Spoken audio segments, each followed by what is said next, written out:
একদিকে যখন চলছে যুদ্ধবিরতির জোর প্রচেষ্টা, অন্যদিকে তখন গাজার মাটি হচ্ছে ফিলিস্তিনিদের রক্তে লাল। উপত্যকা জুড়ে ইসরায়েলি সেনাদের হামলায় প্রাণ গেছে আরও 40 ফিলিস্তিনির। একদিকে যুদ্ধবিরতি আলোচনা, অন্যদিকে জাতিগত নিধন, দুটোই চালিয়ে যাচ্ছে দখলদার ইসরায়েল।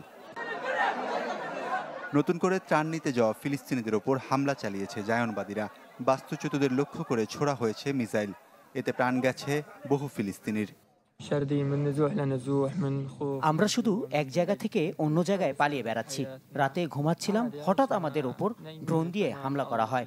ক্ষুধা, ভয়, আতঙ্ক নিয়ে বেঁচে আছি আমরা। আগামী সপ্তাহে ওয়াশিংটন সফরে যাচ্ছেন ইসরায়েলি প্রধানমন্ত্রী বেনিয়ামিন নেতানিয়াহু। সেখানে ট্রাম্পের সঙ্গে আলোচনা হবে যুদ্ধবিরতি নিয়ে। এরই মধ্যে তেল আবিব 60 দিনের যুদ্ধবিরতিতে রাজি হয়েছে বলে জানিয়েছে যুক্তরাষ্ট্রের প্রেসিডেন্ট। তবে যুদ্ধবিরতি এবং বন্দি বিনিময় নিয়ে হামাস যদি রাজি না হয়, তবে গাজা জুড়ে সামরিক অভিযান বাড়ানোর হুমকি দিয়েছে তেল আবিবের কর্মকর্তারা। নতুন করে গাজার কিছু অঞ্চল খালি করার নির্দেশ দিয়েছে ইসরায়েল, যা ইঙ্গিত দিচ্ছে স্থল অভিযানের পরিসর বাড়ানোর।